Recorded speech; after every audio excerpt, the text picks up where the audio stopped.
verses 26 through 28. The prophet has a vision. He's trying to explain it. I love how he explains this, and this is what he has to say when we talk about how big God is. He says this: above the vault, over their heads, was what looked like a throne of lazuli, and high above on the throne was a figure, that of a man. I saw that from what appeared to be his waist up, he looked like glowing metal, as if full of fire. I said fire. And that from there down he looked like, everybody say fire. I love that part because I could so see myself, like if God gave us a vision and just to see how big he is, or if you saw something really cool like this waterfall yesterday we got to see and trying to explain it, I would so pull in Ezekiel. I'd be like, man, it looked like fire at the top, and then the bottom was like fire, fire. Like, yes, like trying to grasp the words, trying to explain it. Fire, fire, fire. And a brilliant light surrounded him, like the appearance of a rainbow in the clouds on a rainy day. So was the radiance around him. This was the appearance of the likeness of the glory of the Lord. When I saw it, when he saw this vision, I fell face down, and I heard the voice of the one speaking. Man, if I try to grasp how big God is, the most powerful moments of worship I've ever had was when I just was still and listening and just acknowledged how big God is and heard from him, as we talked about last week with his voice and that kind of thing. We have to ask ourselves this question, and this question was inspired. I've shared about my friend many times. His life story is like 95,000 sermon illustrations in one story. And so if I've shared a specific one, hopefully some of you haven't heard it. I couldn't remember, so I'm going to share it again. But my buddy Rodney, who had cancer in college, and as I was trying to remember when it was, I realized, oh my gosh, I was in college a long time ago. What is happening? Time is flying by. But many years ago, my sophomore year of college, I've been 19, 20 years old. I had a sweet mate named Rodney. And at 20 years old, he got diagnosed with cancer. And he had to leave school. And so by having to leave school, I hadn't seen him about a month and a half. And he lived in Jacksonville. And I was going to go stay at his house and kind of catch up with him on my way to spend the summer in North Carolina. And so I stopped at his house, and there's many, many stories about him that are just incredible. But the one I want to share today, and this is what inspired him and Francis Chan. Rodney Bowen and Francis Chan. Only Nate could have those two come together. But I heard a sermon from Francis Chan, and I thought about this story of him on how big God is. And when he got diagnosed with cancer, Rodney was a goofball, okay? Picture Nate with a better tan, okay? That was kind of him. And he was just kind of crazy and silly. And us goofballs, Josh, man, you can relate, you're my man, right? What happens when we get maybe bad news or something bad happens and we're just like, okay, we're trying to keep it good. People are like, oh, see, Nate, you don't understand. You don't realize this is bad. I got it. Okay, I'm good. I know, but our personalities handle it different ways, right? Well, Rodney was that guy. It was just crazy and goofy. And so when the doctor first said the word to him, 20 years old, you have cancer, his reaction, he's telling me this at his house in his living room, his reaction was, okay, anything else? And the doctor and his parents were in the room, and they did the parenting thing, right? They're like, oh, he doesn't understand, I mean, come on, what, does he not know what cancer is or what here? And they're like, no, right? He goes, no, I understand, I know. And they had that awkward moment, he's trying to explain it, where he's like, the doctor had to tell him, Rodney, you may not be cured of this. You may die from this. I got you, I'm good, okay. And that's how he took it. It wasn't because he didn't grasp the seriousness of it. It wasn't because he just didn't care. It was just a crazy kid. He told me, he said, Nate, I just knew in my spirit, God's got this. If I survive it, that's a miracle from him, and that's a story to tell. While I'm still alive, while I'm experiencing this, that's a story, a testimony to tell. If I don't, then that's God, I'm fine, I'm good, I know where I'm going kind of thing. And I'm just like, wow, awesome. But his parents did not take it so well. Can you imagine, as a parent? I feel this now, I understand this in the last 2, 3 years.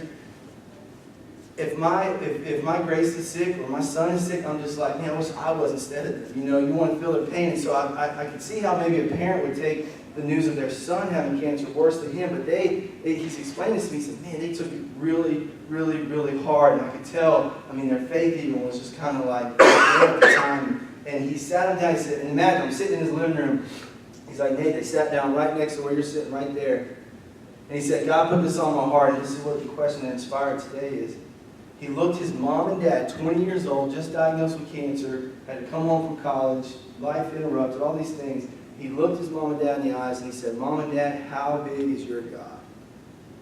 And I was just like, "Oh, really big, Rodney, really big." Like, what a powerful moment. He said, in that moment, he told them, "My God is bigger than cancer. My God is bigger than bad news. My God is bigger." And again, their hearts are thinking, maybe he doesn't understand. He goes, "No. If while I have this cancer, I'm looking at this as a trophy to carry to say, hey, this is a diagnosis I have, but my God is still big. And I still love my God with everything I can." And he said, "Mom and Dad, do you know how many people could hear my story now? And how many people could say, here's a guy going through this and still on fire for God?" And he's like, that's what he said. "And if I survive it, great. And if not, Mom, Dad, I know where I'm going. I'll be in a better place." Telling that to your mom and dad, man, like that would be so hard. But that question, how big is your God? It stuck with me for so long. And it got me to thinking that when I was thinking about worship, when can worship start? It starts when you acknowledge how big your God is, man. And we just kind of sit back, whether it's from good news, bad news, a medium day with nothing much going on. If we just take time every day to just bask in His presence, when we put everything aside and just be still and be quiet and just let God's bigness sink in, that's worship, man. And what's so cool about that is that moment of worship, it can lead to singing, it can lead to speaking, it can lead to a vision, it can lead to many things. I'm not saying those things, you can't do that to worship, of course. But what we got to do is, it's got to start there when we realize how big our God is. Here's some instructions. And again, if you're like me, sometimes you hear stuff like this. This was hard. When I first read the scripture, I'm like, can I wipe this part out? Because I don't like it. Here's what it says. Ecclesiastes chapter 5, verse 1 and 2. For those of you that know me, you'll see why I struggle with this. Chapter 5. Guard your steps when you go to the house of God. Go near to listen rather than to offer the sacrifice of fools who do not know what they're doing. So I'm reading that, I'm like, all right, God, I'm good. And then verse 2. Don't you ever wish you stop reading? You're like, dang it, why did I keep going? Verse 2 says this: "Do not be quick with your mouth." Man, I am quick, but I can come up with a situation, a story. I got the right thing to say on spot, man. "Do not be quick with your mouth. Do not be hasty in your heart to utter anything before God." God, this is, perspective. This is like God's way of saying, let's put things in perspective. Don't forget, God is in heaven and you are on earth. It's kind of like, oh, yeah, that's right. Okay, my bad. God is in heaven, you are on earth, so let your words be few. Now, I'm all about a time to speak. I'm all about a time to speak up or whatever. But in today's case, we're talking about when is it time just to be quiet and just to be still. And that's hard. That's really hard, man. I'm an interesting person in a weird way. I have a hard time being still and quiet. Like some people have a hard time like talking in front of people or getting up, whatever. I'm good with all that. But when I've got to be quiet, I'm like, ugh. Little Grace over here, I'm holding her. She's, reaching up, I'm holding her and saying, hey, I'm about to go and do an announcement. You want to get up there with me? No. Some people just don't like that, right? For me, I'm good. But if I had to go spend 30 minutes just in quiet, it's hard for me. I got to have something going on around me. But I get convicted of that because sometimes I got to be still. Now, I meant to warn you about this in the beginning, and I kind of got going. We're going to do a couple things today that are going to maybe be outside your comfort zone. And if you don't feel led to do something, don't do it. But I'm going to ask us to do, only at Lifespring can we go through what we're about to do and then end with like a game show, okay? So just hold on, all right, be ready. But here's what we're going to do real quick, man. I'm going to ask you all to do something that I did in high school for the very first time that changed my life. And as I was thinking about this whole question, when I thought about when and how we got to just acknowledge how big God is, I'm going to ask you to do something. If you can, we're going to take 30 seconds to a minute. And I'm going to ask you to either kneel at your chair, if you need to come up forward and kneel, however you can be comfortable. We got hard forward now, so do whatever you got to do. But a speaker, when I was in high school at a conference, he told 500 teenagers to kneel in their chair and just be quiet for a minute. Imagine that. Okay, I'm not asking us to do that. I think we can handle it. But 500 teenagers just to kneel and be quiet. And when I did that, I was 15 years old. 15 or 16. When I did that, when I knelt down and just didn't pray, I didn't say any words, I didn't think any words like to pray to God. I literally sat down and kneeled in my chair and just listened to God. He began to speak to me. He began to speak into my life like never, ever, ever before. And I needed that prompt. I needed that speaker. So this morning, as we think about when does worship start? If worship starts when we just be still and quiet and acknowledge God's presence and acknowledge how big He is, I want us to actually practice that. I want us to actually do that. So I'm going to ask you guys to go ahead and get comfortable, kind of do whatever you got to do. And for about a minute, we're going to just kneel in silence and sit in silence and just see how you can acknowledge how big God is. So go ahead.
When can we experience worship? When we be still and just allow God to speak to us and allow God to show us things.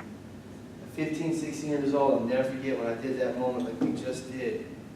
I quieted my soul, I quieted my spirit. And earlier that day, we had a 3-on-3 basketball tournament as part of the youth convention. Oh, it was so cool, man. Justin, I was balling, dude. You should have seen me back when. You think I'm good now, you should have seen me 15. And I all that day, I was Mr. Hip Hop. I'm Mr. Cool guy, whatever. And I'm out there balling, and we're playing, and we're from Port St. Lucie, our church. And so we call it the PSL. You can't call it the full real name, right? Like this is Springs, okay? This ain't Bowling Spring. Springs. And I get up there, man, and we're balling, and me and my buddies were just like, PSL, represent PSL, represent Horizon or Church, represent. And we kept saying that, and then we actually won that year, which was the first time ever. It was really cool. So where's PSL representing? When I took that moment, like y'all just did, like we just did together, when I took that moment just to be still and listen to God, at 15, 16 years old, this is what He kept doing in my brain. He kept playing my voice in my head, saying that over and over and over. PSL represent. PSL represent. And in my spirit, because I took time to just be still and to acknowledge God, He showed me, hey, you can represent PSL all you want. You can represent. When are you going to represent me? And that time, it changed my life. That's when I felt my call to ministry. That's when I felt my call to be a youth pastor and a pastor and to go to the school I ended up going to. And that moment of silence led to where I am today because I finally was willing to be still and just acknowledge Him. So when do we experience true worship? When we acknowledge how big God is and just let Him speak to us and to do what He says. But then where does it start? Where, like I said, if we just said, where can we worship? We know that. But where does worship start? In order to answer that question, I want to kind of look at real quick where it doesn't start. And here's the thing, and this is all very strong convictions on me. Can we use these things to worship? Yes, but it doesn't start with our mouth. It doesn't start with our words. I think if we just think, man, if I just sing the right words or say the right things, then that's just what worship looks like. I got to say it. It doesn't start with our mind. If I just think of this cool stuff, or if I think about God sometimes, then it'll start there and then I'll experience worship. No.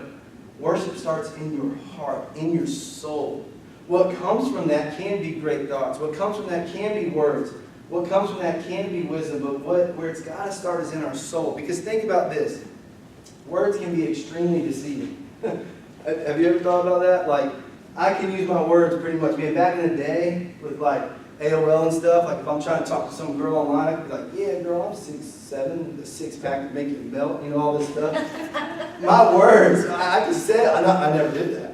But I'm just saying, you can use your words. My words, I can tell you anything, anything, anywhere.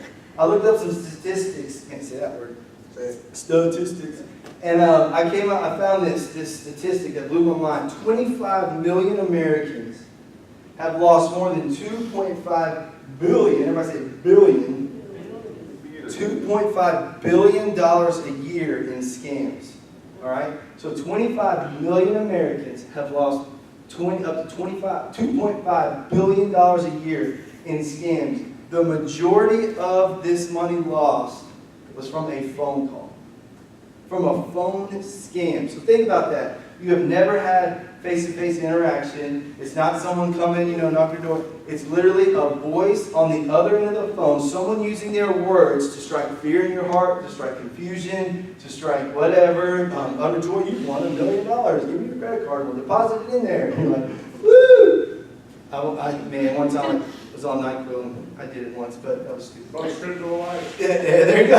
Busted to Hawaii, wherever we're going. So they can use their words to convince, we're going to Hawaii, you're going this, or man, I saw something on 2020 randomly, like someone's told me your daughter's kidnapped, and it just, boom, utter fear. It's so weird. I had this sermon that I was watching one of my law shows I like to watch, and someone literally was driving so fast to find their daughter, they hit somebody and killed them in the show. And it turns out just a voice on the phone was saying, your daughter is kidnapped, and it was all a scam. So this person literally killed someone thinking their daughter was kidnapped in the show because of a voice. Our voice can deceive us. Think about it, man. This is hard. You can tell God anything. Lord, I love you. Really? Do you love me? How have you acted? What have you done? How have you shown me? Our voices, our words, just mere words by themselves can deceive or do anything. Think about your mind, man. It is like scientifically proven. Your mind can convince you of things that you're like, I just thought, I swear I saw that. Nope, it's actually your mind. My mom could explain it way better than me. But all this stuff in your mind, it plays tricks on you. They can do that. Now we're going to do something, like I said, man, we're doing kind of different here. We're going to say section A on this side versus section B. Okay? And just for fun, I want you to shout out these answers. Justin's going to fire a video. And we're going to see how many of these 10 riddles you can solve immediately. All right? And just yell it out. We're going to see which side gets the most right. Okay? This is how our minds can play tricks on us. So Justin, go ahead and fire that. So let's see who can do the most. I know the answer, so I'm going to see it. 10. A murderer has been condemned to death. He has to choose between 3 rooms to face his fate. The first room is full of hot and raging fires. The second room is full of assassins carrying loaded guns. And the third room is full of lions that haven't eaten in 3 years. Which room is safest for the man? Lions. Lions. All right, this side says lions. Give up? The answer is the third room. Nice. Lions can live 1 to 2 weeks without food. But if a lion has gone 3 years without eating, it'll surely be dead by the time the man enters the room. All right, give it up to Tony on this side. Here's another riddle that is sure to leave you stumped. He who makes it has no need for it. He who buys it has no use for it. And he who uses it neither sees it nor feels it. What is it? It's a coffin. If your answer is a coffin, you are absolutely correct. Go ahead and give yourself a pat on the back.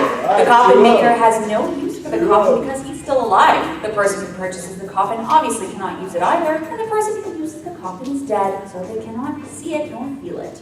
8. Okay, here's another tough riddle that really stumped us. Even if they are starving, natives living in the Arctic will never eat a penguin's egg. Why not? Because penguins live in the Antarctic. The answer is natives in the Arctic won't eat a penguin's egg on this because side. penguins don't live in the Arctic. All penguins reside in the southern hemisphere, and the Arctic is their natural habitat. 7. If you've gotten the first few questions correct, you're on a roll. But we're convinced that this next riddle will definitely trick your mind. A man walks into an art gallery and concentrates on one particular picture. The museum curator notices this and he asks the man why he is so interested in the painting. The man replies, "Brothers and sisters, I have none. But that man's father is my father's son." Who is the man in the picture? There's a face. The answer is, the man in the picture is his son. Since he doesn't have brothers nor sisters, the statement, "my father's son," is referring to himself. I said 6. Nice. How are you doing so far? If you've been stumped a few times, don't worry. These questions are definitely tricky. Here's another riddle to follow your mind. You are a bus driver. At the first stop, 4 people get on the bus. At the second stop, 8 people get on the bus. At the third stop, 2 people get off the bus. And at the last stop, everyone gets off the bus. The question is, what color are the bus driver's eyes? Brown. Hazel. Since the question starts off by saying you are the bus driver, then the answer is whatever color your eyes are.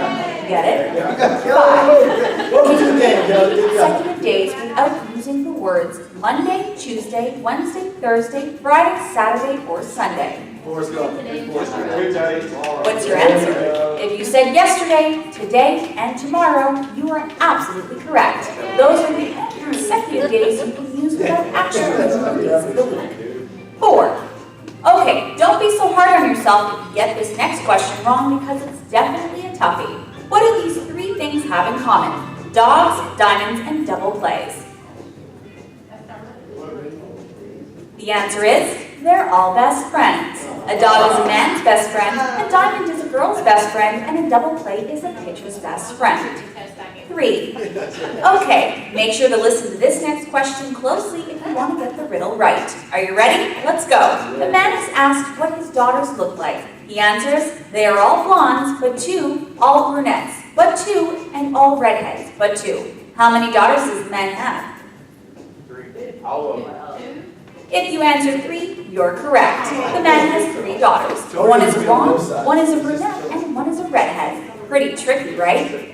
2. Here's a brain teaser that really fooled us. There was an electrician and a plumber waiting in line for admission to a show. One of them was the father of the other's son. How could this be possible? They were married. The answer is because they are husband and wife. Did you before you get 1. We saved the trickiest question for last. Are you ready? Here it is. What is black when you buy it, red when you use it, and gray when you throw it away? The answer is charcoal. When you first purchase charcoal, it's black. After you light it, it turns red, and once you throw it away, it's an ash gray color. Did we leave you stumped? We learned 2 things. Our minds can be How many of crazy and these like riddles did you trick get? us in art, and our guitar player spends way too much time on YouTube. Right? So that's what we got there. But when I heard these, I was driving back from U-Trip with Lexi and Justin the other weekend, and Lex asking us all these riddles. And on a road trip, when we had time, eventually we got it, right? But in that moment, like in this, we got to do it quick. Your mind can play tricks. It's like, oh, obviously 9. And it's like, nope, 7, whatever.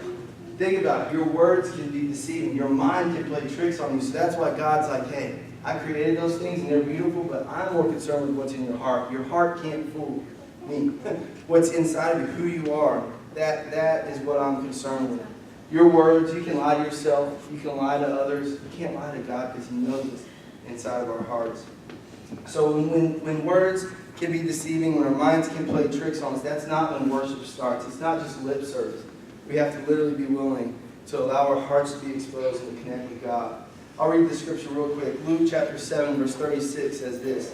When one of the Pharisees, this is just a beautiful picture of worship.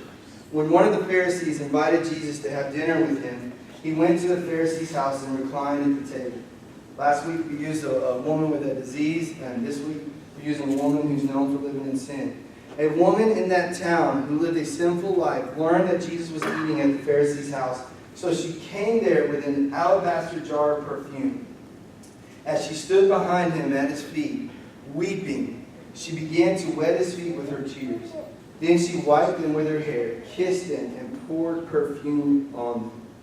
Now, if you know that story, man, what this woman had to do was a really big deal. And Kelly, you guys, Becky, y'all come on up. We're going to think about this story as we lead today, because this woman was literally willing to do whatever she had to do. Again, like the lady last week had a lady had to kind of go through a crowd and had the disease and all that. This week's interesting because this woman just simply had to walk through a door and be willing just to worship and connect with God the only way she knew how. And I think about that with us, and I'm like, man, when does it start? Where all these things? I'm just like, this woman, and God put this quote on my heart, and if it's really confusing, just talk to me afterwards. But He put this on my heart, and I just typed it right away, and I really got to thinking about it. I'm going to try to explain it. But this is what I wrote down.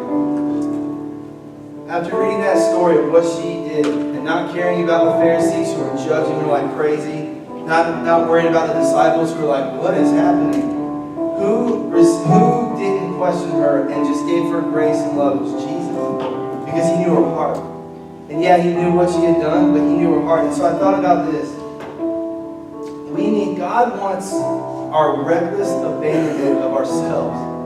And when I looked up what reckless abandonment means, it says to do or say something without regards for the consequences.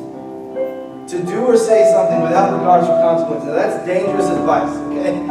But I'm talking about when you're worshiping God. This woman did not care about the consequences of who was going to say what could have been done. All she cared about was worshiping God. And think about this.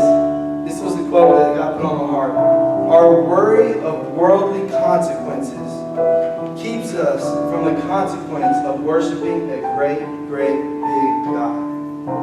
When we're so worried about everything else around us, and when we don't want to acknowledge that God's bigger than me, God's bigger than these other things, when we don't want to just give Him lip service, we're so worried about all the other consequences that when we have reckless abandonment and just don't care about those consequences and just worship God, the consequences we do receive from not caring about Him is a relationship that will change your life forever and ever and ever. And so my prayer today is like the woman last week. I pray today that we will leave here willing to worship God regardless of what that means, regardless of what we need to do, that we will be willing to connect with Him. And this song has to do today at the end because it's such a powerful song just to say, God, great are you, Lord. It is your breath in my lungs. It is you who have created me. And so it's all yours anyway. So I just want to praise you. I just want to worship you. Let's let go of that possession. Let's let go of the worry of these consequences or what we might look like or say or whatever. And let's just worship Him. And so again, however you need to do that, if you need to take more time to listen like we did earlier, take more time. If you need to say these words as loud as you can, sing them as loud as you can. If you need to come and pray, if you want to pray by yourself, you can always come on this side. If you want to pray with somebody, you can come on this side. But let's just acknowledge God and not care. Just have reckless abandonment when it comes to ourselves and worshiping Him.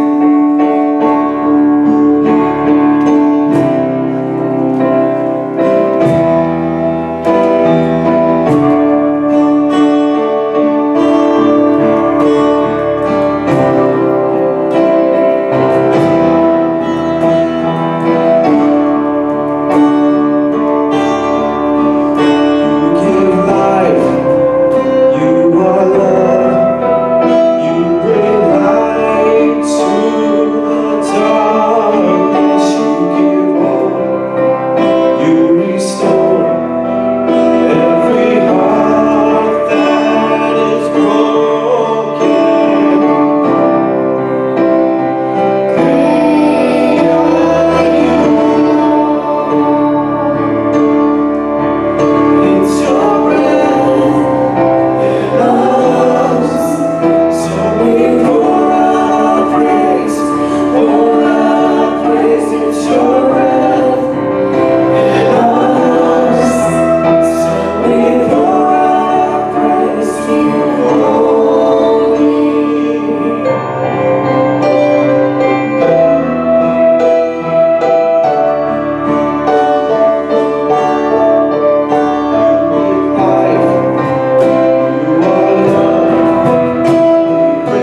willing to do like this prostitute, do like this woman did at Jesus' feet, and just forget about the consequences around us, and just receive the consequence of acknowledging a great, great big God. I'm telling you, your life will never be the same. Your family will never be the same. Your home will never be the same. God will just come in and do incredible, great things. And so my prayer is that we would all do that. We like to focus on family here, man, and we just want to encourage you all to reach family with Christ, whatever it takes, to be that light, to go out and be used by Him. Especially you mothers today, I hope you have an amazing day, an amazing week. We should acknowledge every day, man, how awesome you are. And we have some water bottles in the back, some really cool colors. Real men rock purple, and real women rock purple water bottles, all right? So whatever, we have some back there. If you have a mom around that's not here today, grab one for her too, man. Go ahead and pass those out and give those out to others and just enjoy that gift. And so I'm just going to say a prayer and then we're dismissed. And we'll see y'all back here next week. Father God, great are you, Lord, man. We cannot say that enough. And I just thank you. The worship today was just so powerful because of your presence, because of us acknowledging you. And God, there's no doubt in my mind that someone needs to ask themselves the question, how big are you? God, somebody needs to just take time to be still, just to listen. God, some of us have been deceiving you and deceiving others with our words, with our mind. Our mind's been playing tricks on us that we got everything under control, and really we don't. And so God, I pray this morning, man, just as this woman did when she wept at your feet, when she gave the best offering she possibly could, God, gave everything. God, the rest of that scripture says you told her that she received grace. And then God, that she received you in that moment, Lord, and I just thank you for that. Thank you for your grace. Help us to worship you with reckless abandon, not to worry about everything else, but just to focus on you. It's in your awesome name I pray, and everybody said,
I'm really glad you didn't pick it up. But I was telling her, I think one of mine is pretty good. The weekend, I can clear them out.